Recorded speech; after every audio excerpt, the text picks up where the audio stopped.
What is going on, you guys? It's your boy, the water whale here, and we're back with episode 76, I believe, of the video game therapy series. Yeah, I drink a lot of water. I don't know why.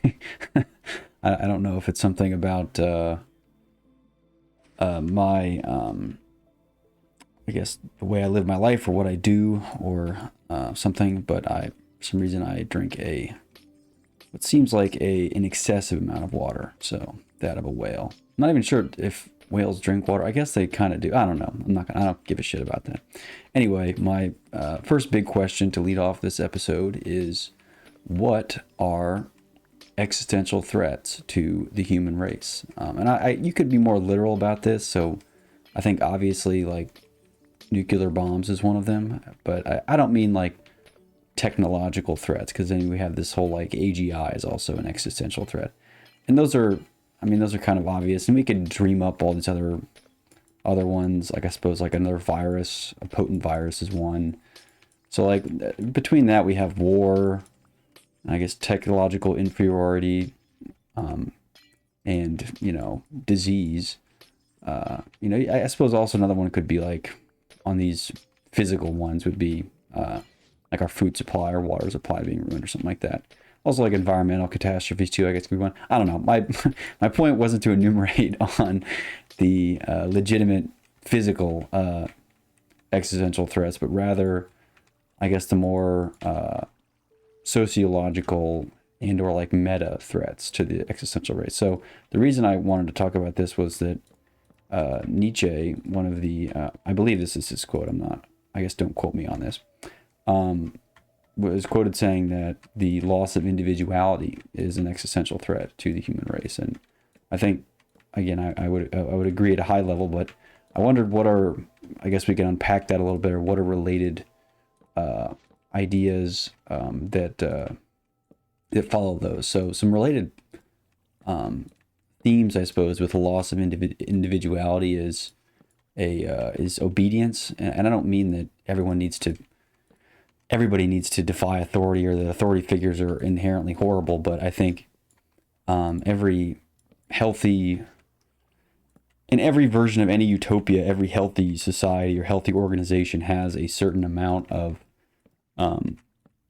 people that do not I guess just blindly respect the authority. They're not obedient. They are inherently delinquent with that. Which I think it's foolish to. I just always want to stomp that out. Like I think people also, a related axiom to this is like, oh, we should end all like human suffering of any kind, right? Physical, mental, all of that. And I think people don't realize really what they're asking for when they said they want an end to all human suffering. I think suffering or pain of the body, pain of the mind, these are you can advocate for less or suffering of a particular kind, but I think a life devoid of all suffering is not, I guess I could tell you, is not one that you want to live for many reasons. Part of it is my belief in this kind of yin yang of happiness or satisfaction. So I think the times of pain and strife really allow you to appreciate and enjoy, right? And you can see this really easily with I guess just rich kids that are out of touch. If you have been around people like that, it's not fun. But it's kind of like the meme, oh, are you homeless? Just buy a house. It's like they're so out of, they're so far removed from, from problem that doesn't make any sense to them. And I think, I don't know, I view a lot of dangers in, I guess, voiding or removing suffering or pain from the equation in that same vein, where you get people that are sufficiently out of touch, and they also just don't know what it feels like to, like their barometer for pain or for enjoyment really breaks then, because even their barometer for pleasure is broken if you don't know what pain is, right? So I guess it's hard to, I don't know, you can appreciate legs because you're able to break them, because that's kind of a literal thing. I don't advocate for everyone's legs being broken, but I think you get my point, is that there's a certain almost necessary or important. It doesn't have to be 50-50, but a necessary amount of pain and suffering in one's life that allows you to enjoy it. I don't think nobody looking back would wish they never had any pain or any suffering or any bad thing ever happen to them. I think it's kind of part of life. And sure, we could debate the merits of what is, what's more or less, what's better or worse pain to go through. But I think saying that, we should just end all human suffering, or the goal of higher organized societies is to remove all human suffering, is kind of a stupid idea. So anyway, I don't know. I guess back to the idea of individuality. So obedience is a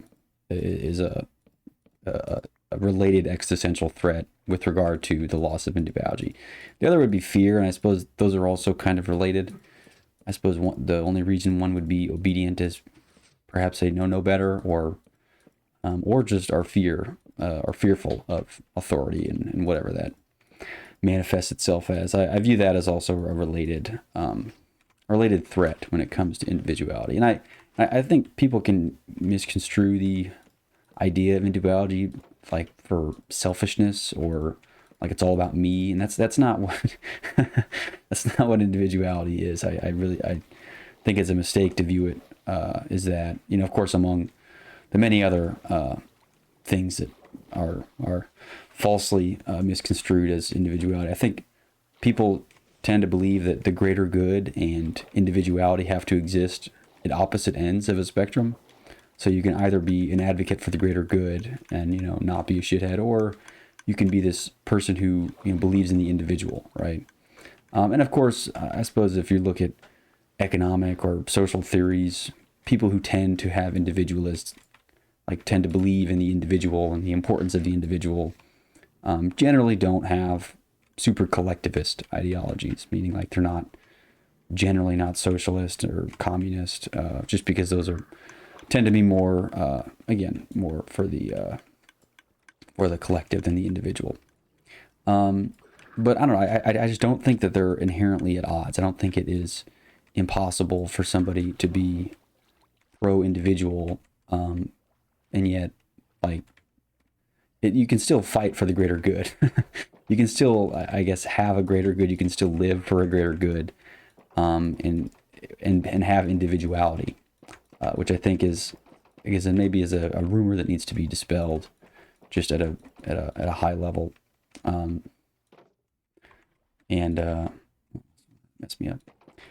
And yeah, I mean, I don't know. Again, I obviously tend to believe very strongly in the individual, but I know that it's generally it's popular now to hate on I guess individualist economic theories like capitalism, which I'm not a supporter of either. I think I've spoken at length in my videos about the issues with those systems, and that also doesn't mean I don't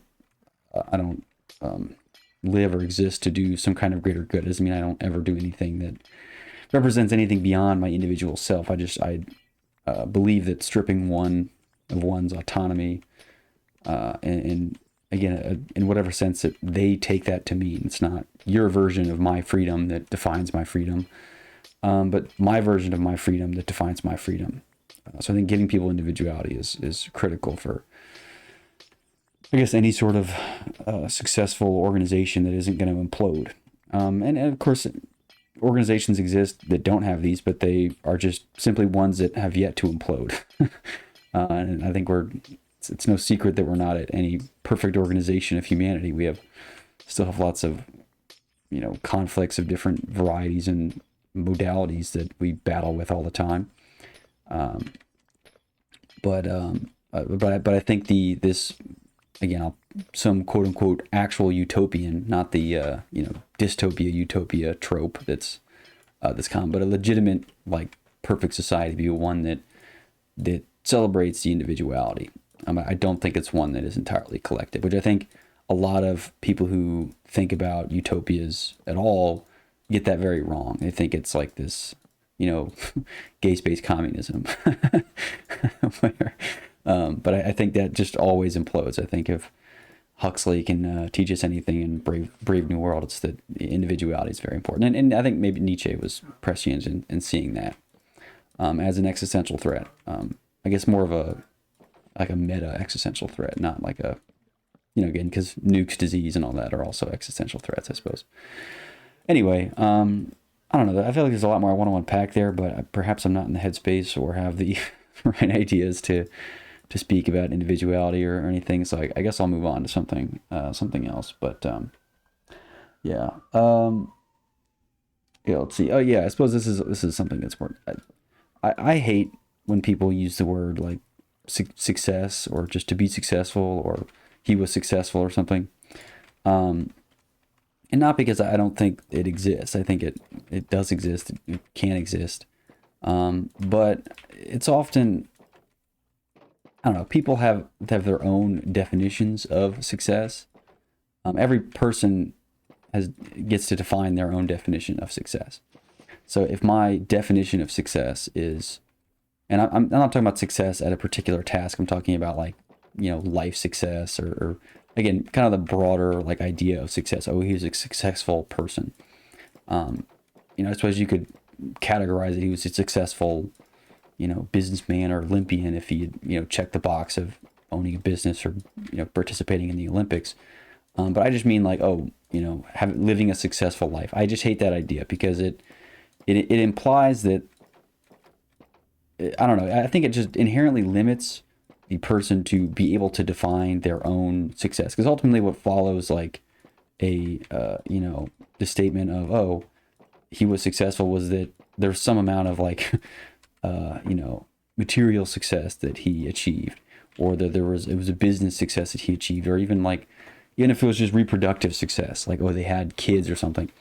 All of these don't have to fall into like, none of these inherently, like, success is not a universally defined term or idea. Every individual gets to define whatever is success to them differently. I could define success as me, the freedom from pants, right? If I just, if that was success to me, just not wearing pants, I, again, could be successful every day. Now, granted, that's a pretty stupid, like, version of success. And I wouldn't really, wouldn't be that exciting of a life if that was all I needed to be successful. But I think people get the wrong idea when there's this imposed idea of success that, meets these, I guess, material standards of success, which I think is the most obnoxious part. So, like, I suppose by many accounts, I'm going to bring this up example just because I think he's an eccentric and an awesome character. But Diogenes, I would reason to believe that by his own accounts, he considered himself successful. Now, he had no business acumen. He didn't produce any writings. He didn't really do anything. I guess there's just stories about him that exist. And maybe he didn't even exist at all. I have to assume he did. But regardless, again, even if he's a fictional character, I don't think it matters. The fact that,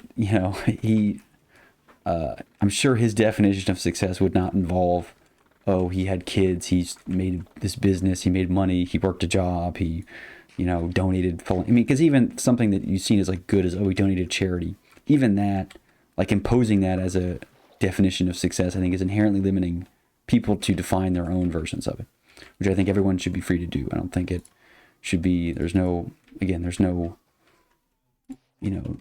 just the same way you don't enforce a religion of some kind, and people would see that as ridiculous. I'd see the same idea with this idea of success. So certainly not going to, ascribe whatever society's version of success as my own, and live to that end. Like, why that seems so stupid. Your version of success is what I should be pursuing. What a stupid idea. Why would I ever do that? I don't know, it seems crazy that there's and no one even seems ever to question, like, oh, they say, oh, he was very successful, or he's not successful. That's even worse, because you assume that this isn't exactly what they would do. Now, again, I would kind of hope to believe that the people that would, by society standards, aren't successful would be that people that are empowered enough to create challenging, goals for themselves so that they can achieve some level of success given their, initial configurations. Now, unfortunately, many people are, I suppose, disheartened, or perhaps don't ever spend the time to consider something like that. So they end up, never having their own idea of success, and then, subsequently never really being quote unquote successful. Which I think is more of society's failings than it would be, or the individual's failings too. But I think just society forcing them into a mold that they didn't exist in. But I do put, I guess, some emphasis and pressure on the individual to assert their own version of success, own definition, and the pursuit of that to their ends, instead of, some arbitrary, version that, your parents' version of success or something, which is not the way I think one should live. So I don't know. I just think it's unfortunate that we are just so blindly accepting of when someone says the word success, because I immediately challenge that when I hear it.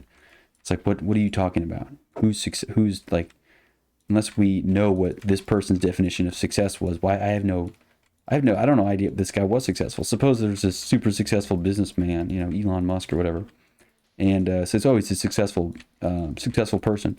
By what accounts? His accounts? What is his definition of success? And why are we even bothering to talk about this? Who cares? Like, who are you? Who cares whether he was successful by his own account? Why are we even talking about this?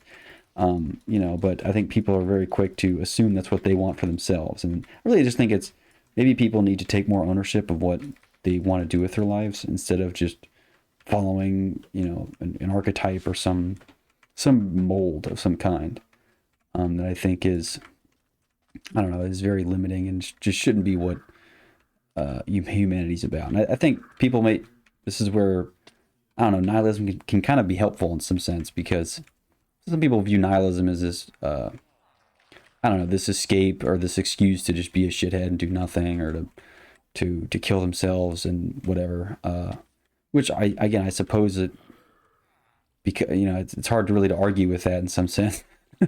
I'm not advocating for it. I'm saying it's hard to argue.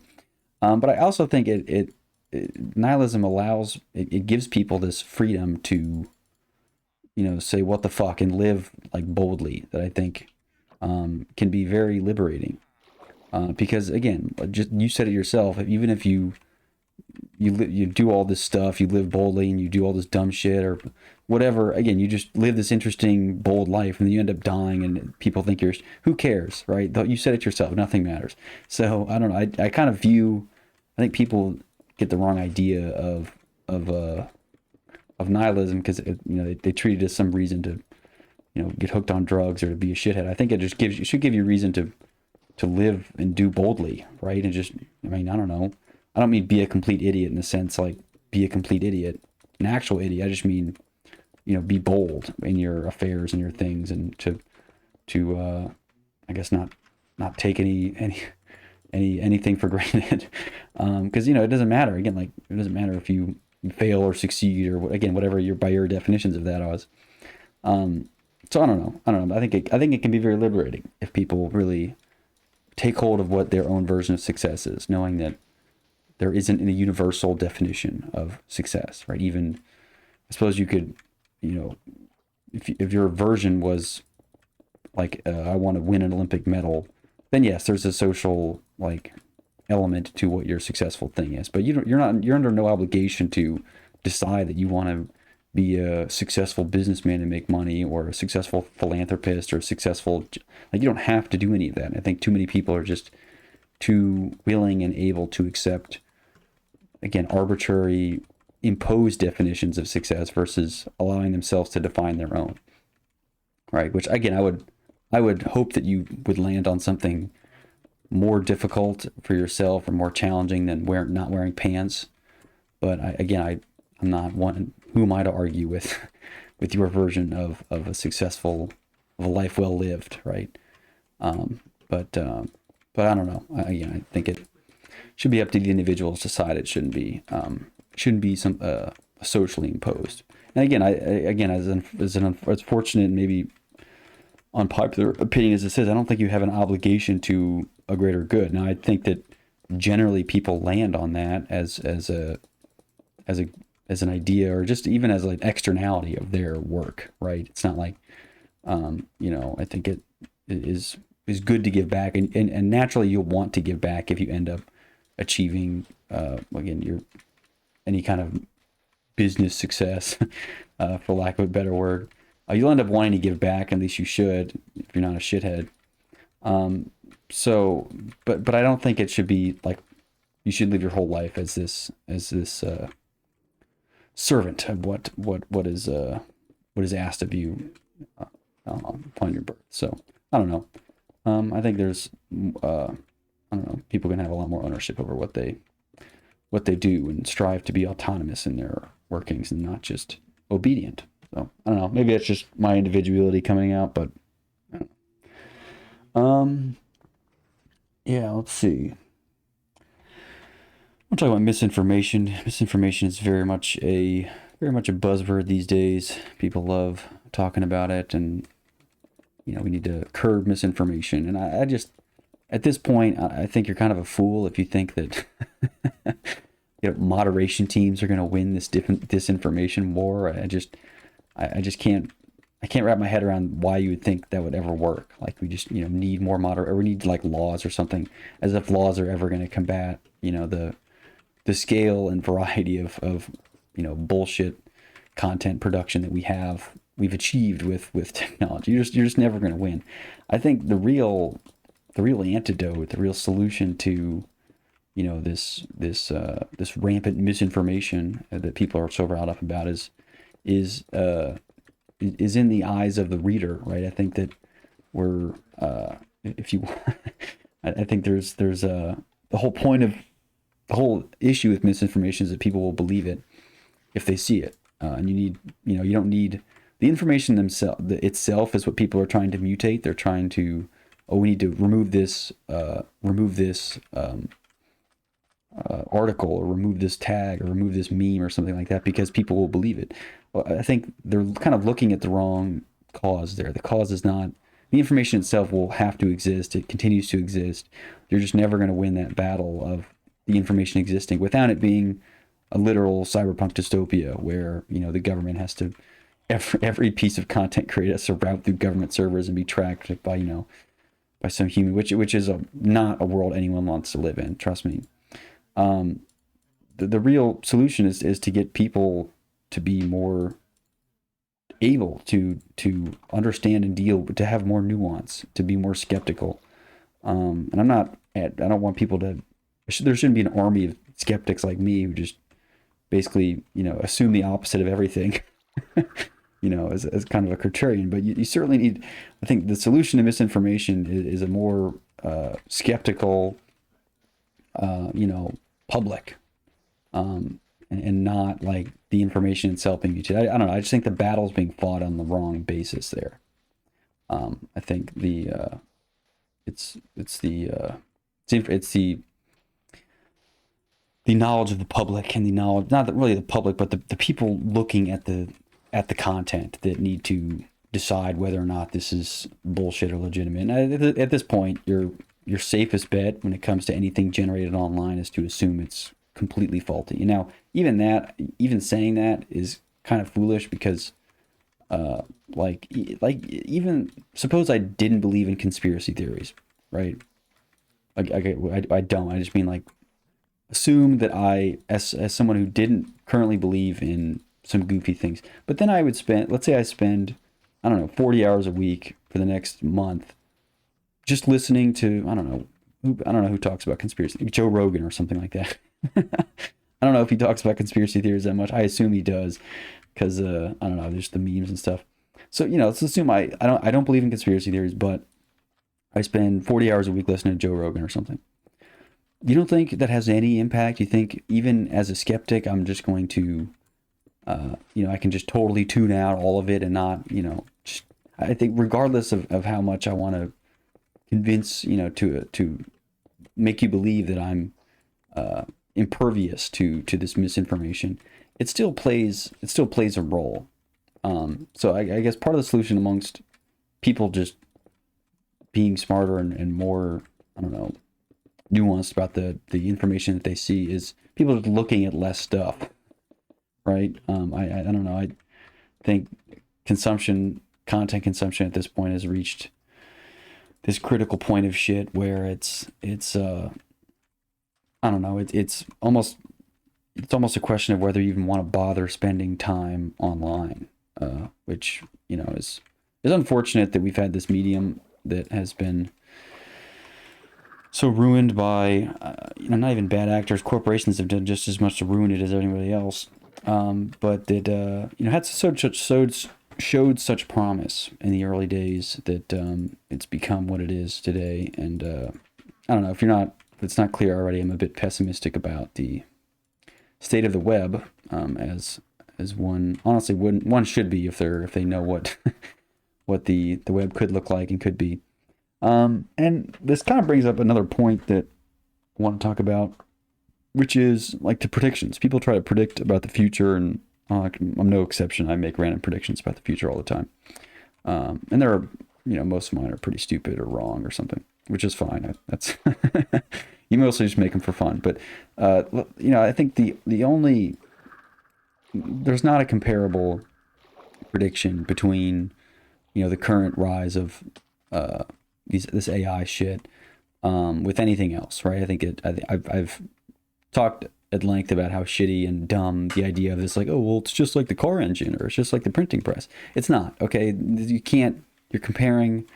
Again, you can compare apples to oranges if you need to conceptualize around fruit, but comparing apples to oranges you're never going to understand what an orange tastes like only looking at apples and talking about apples. So it's completely different. However, if we want to simply make predictions about our old predictions, so for example, if we take predictions about a technology like the internet, and then we try to think about our predictions about AI. Now, again, we're not drawing parallels between the predictions. We're simply looking at trends between what was predicted and what happened. So I suppose if you take the predictions of the positive side, so let's look at the rosiest colored glasses predictions of the internet. Was this decentralized, perfectly democratic distribution of information at light speed across the entire world? Africa would get itself out of, and I don't know, all these ridiculous, again, I'm not going to go back into the archives and figure out what people were predicting about the internet, or the good predictions about the internet. But the good predictions were basically, we're democratizing information access and education for everybody through this thing called the internet, which we could send information at light speed. This would help speed up all that. And I suppose on some levels that succeeded, but now let's look at the worst predictions of the internet. The worst predictions was, again, kind of your typical cyberpunk dystopia, right? Governments, corporations capitalize over it to create a surveillance engine. I don't even know if people were predicting this, but ultimately that's what people kind of look people predicted after the fact, I suppose.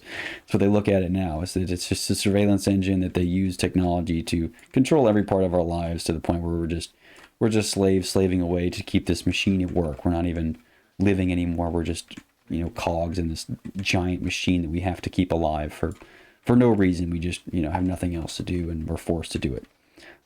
So that's what we do. And okay, so that's our kind of the range of predictions we had about the internet technology.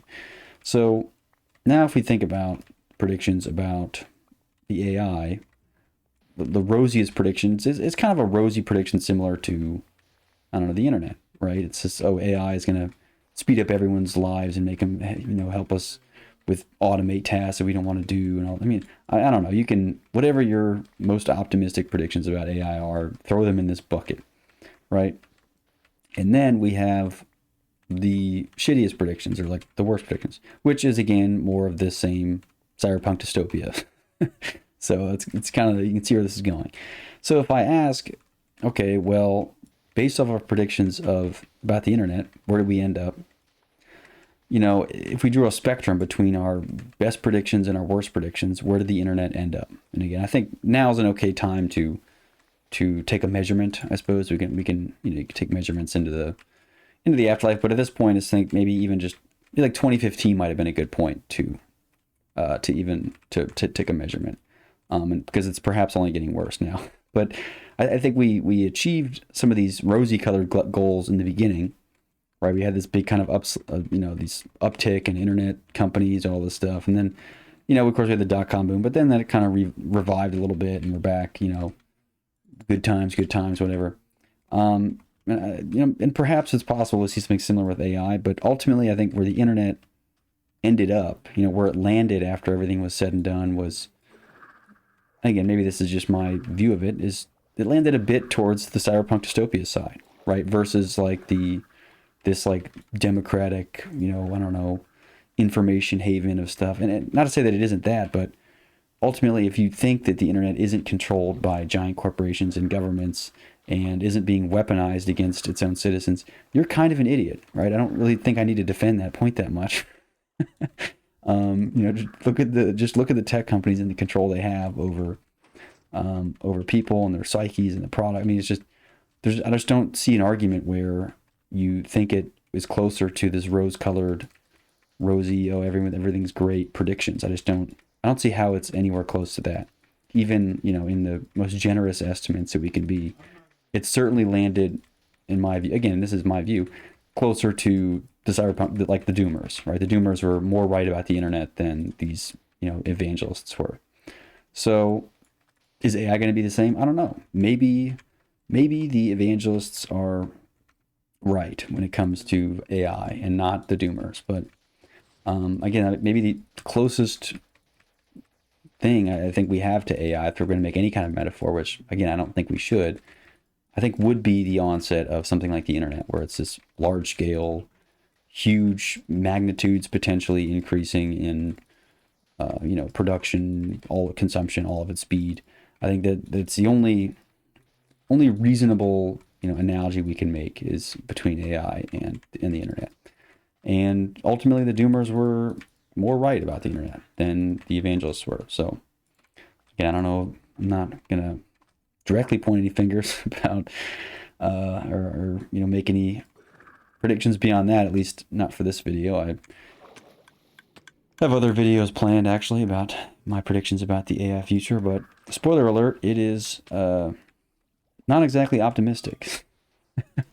Unfortunately. So I suppose it is what it is. But anyway, I don't know. I thought it'd be interesting to at least draw a parallel between the predictions about the internet and predictions about AI to again kind of maybe try to extrapolate some amount of information from what we have. But ultimately, we're going to be working with flawed information until it's all said and done. So predictions are as good as worthless. So I don't know. Do with that what you will. But yeah, let's move on to something else here.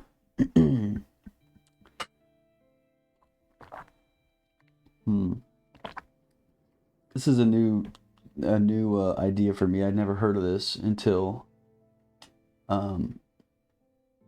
recently.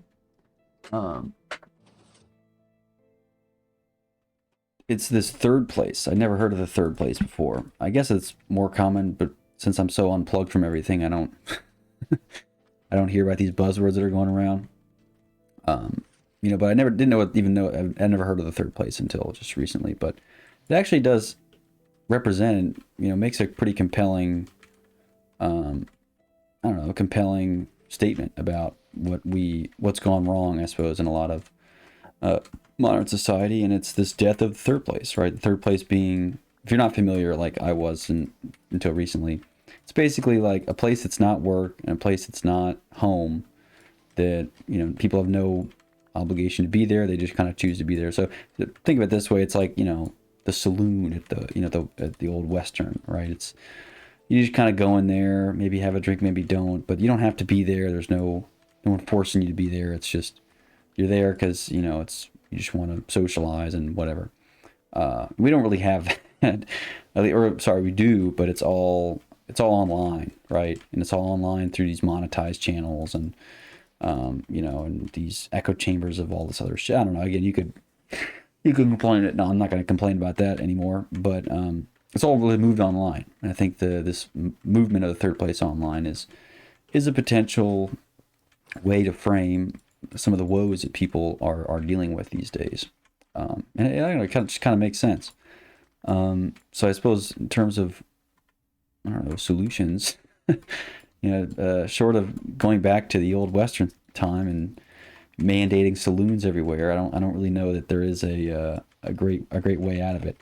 So I suppose, I don't know, people might need to take more of a local and active role in creating third places in their community, which is difficult for many reasons. The one thing the internet did do is it did nicheify a lot of stuff, meaning that people were able to, and actively did really, find more niches in their interests. So maybe they found people that watch anime.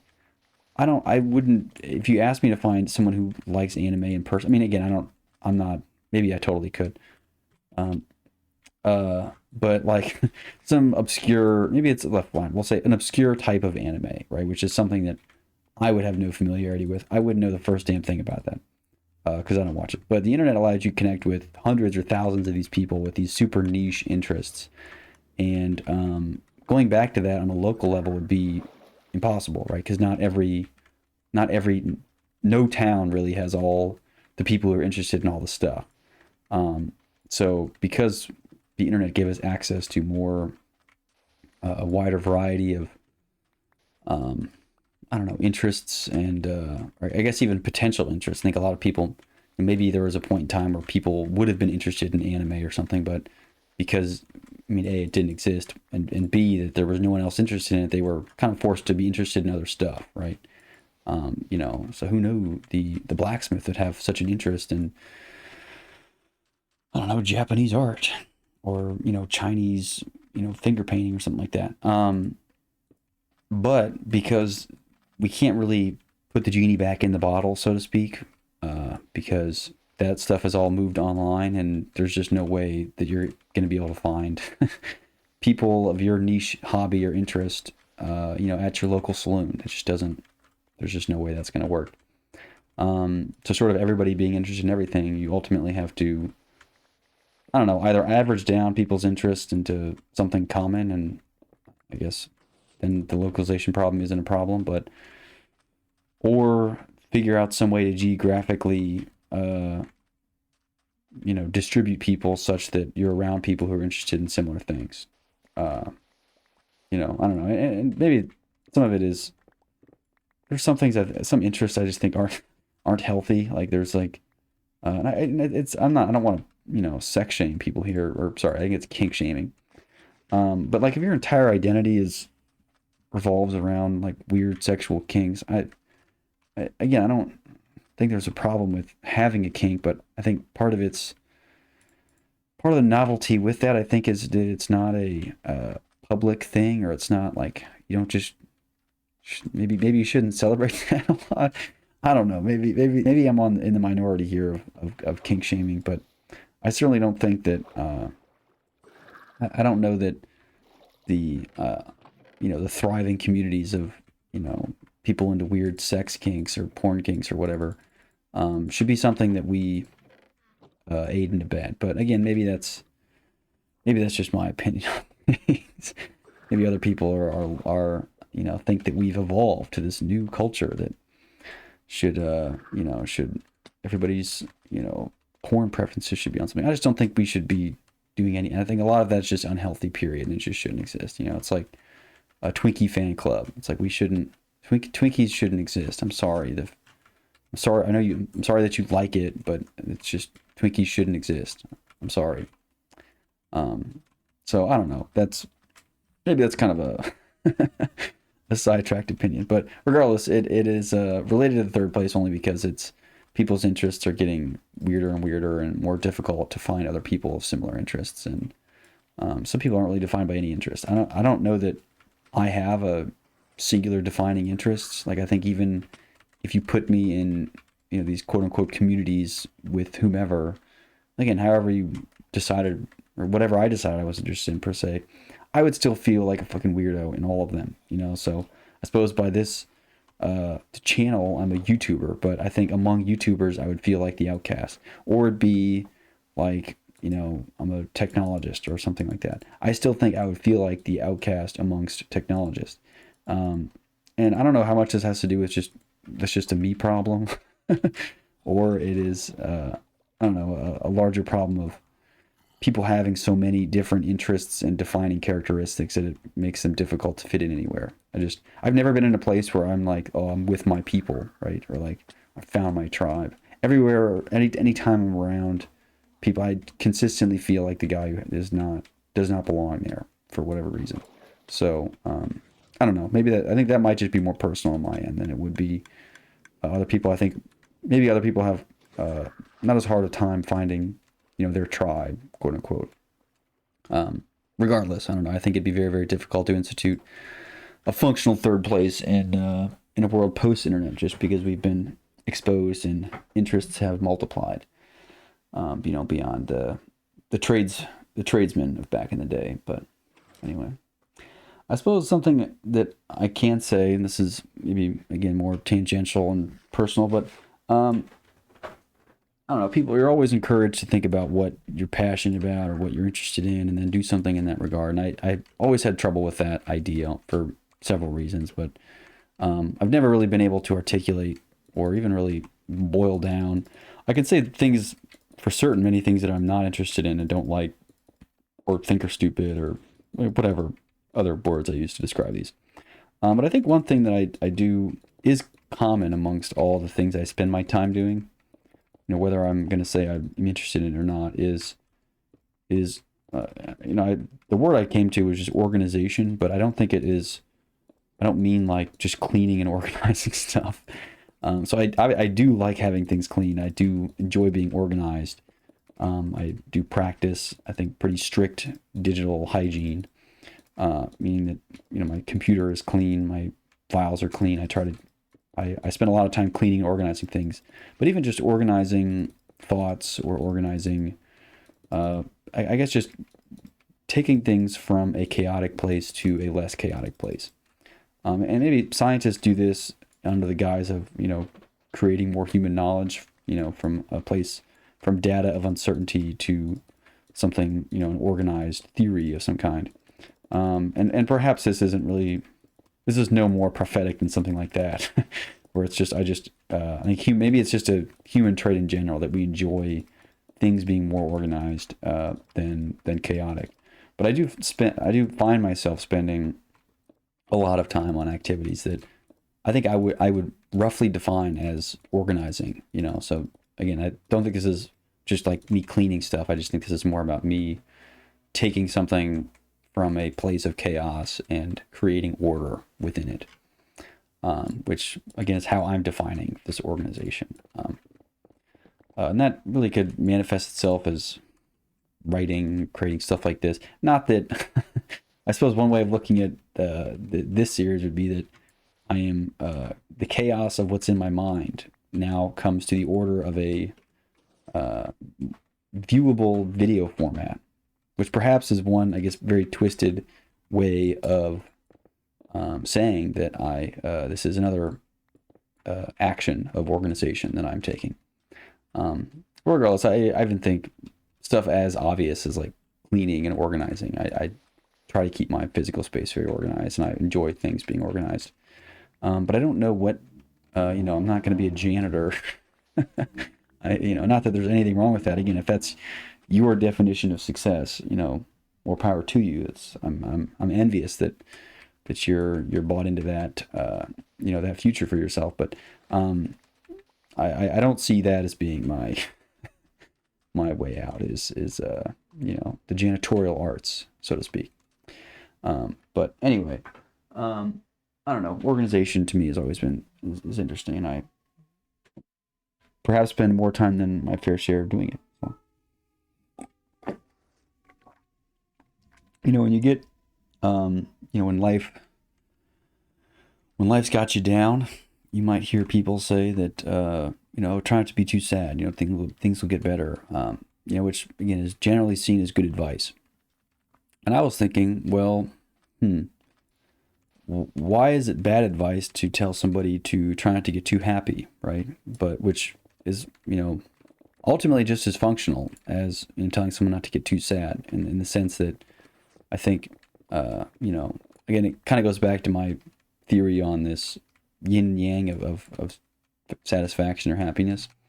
But it would be horrible advice. You'd be seen as, as I don't know, an idiot if you were incentivizing people to not get too happy, you know. But is ultimately probably pretty good advice, especially if you're, you know, a lot of things are going right. You don't want to get too excited. In the same way, you wouldn't want to get too down if things were going wrong.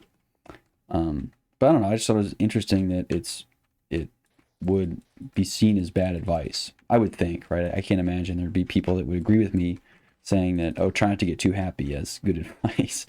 But it kind of, it honestly should be, you know, perhaps seen as good advice, because it will, you know, it'll help you weather the storms when things aren't so rosy. And I suppose, you know, because I guess people assume that you can kind of, you know, you can live out the highs, you know, and love them, but then, you know, the lows won't be as bad if your highs weren't so high.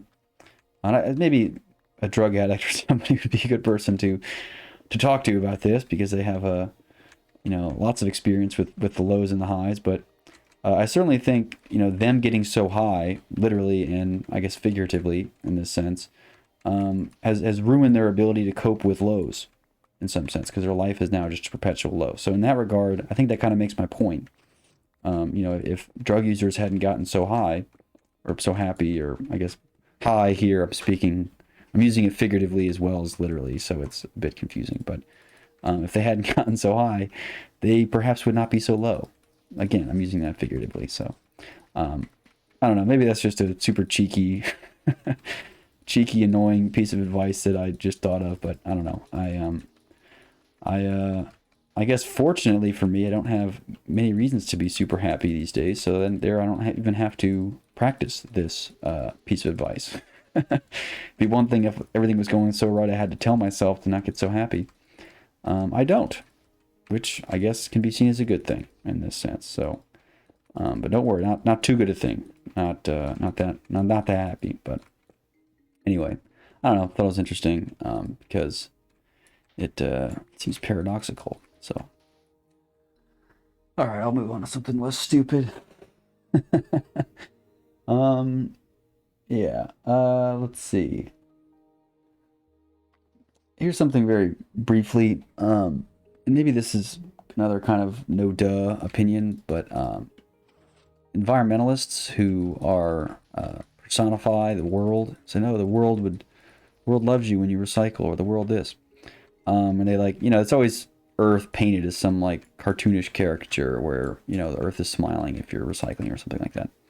No, I'm just thinking about the Earth itself. Like, if the Earth was a human, it probably would hate human, or not, sorry, if the Earth was not human, if the Earth was personified and was a, you know, was like a dog, the equivalent of a dog, right? It had sentience or whatever, like, for itself, right? If it was like a god kind of being or something, it'd be a god kind of to us just because of its size and of its, you know, I don't know, its abilities or whatever. But if, you know, if the dog, if it was something kind of like a dog where it had its abilities, or maybe it's like a human or some beyond human thing, I don't know. Either way, it would probably fucking hate humans, right? Because humans have single-handedly been the worst thing to happen to this planet ever. Because I suppose it would depend on how you measured the happiness of this planet. And I would imagine of this planet, you know, again, if it was some kind of humanoid or had, you know, the ability to talk or whatever, it would measure its satisfaction on probably on levels of biodiversity, right? Which would be the number of species that have existed. And this is just one possible formulation. I don't speak on behalf of the world, or this hypothetical human world, to say that, but I imagine a good measure of its vitality would be how many species exist on my planet. And humans have single-handedly been responsible for more extinctions than anything, right? And we're just one human, and maybe it, and again, I don't know, it depends on what the value system of this humanoid Earth is, but I don't know, it probably would hate humans. So I think people that advocate for environmentalism have to separate the fact that it's humans that we're protecting with protecting the environment. Like if the Earth was a few degrees warmer, or maybe it was a lot warmer, or maybe there was, hurricanes and all this other stuff, the Earth would still be fine, right? I mean, it would still, there's species that live at the bottom of the ocean that would survive and that do just fine, right? They don't, tsunamis, all that stuff. The only thing that those things would destroy is us, which again would be good for this planet, right? That the planet would enjoy our extinction because it would have higher levels of biodiversity. Again, I'm kind of defining its importance around, more life, variety of life, type of life on this planet would be, the planet would be happy, that kind of thing.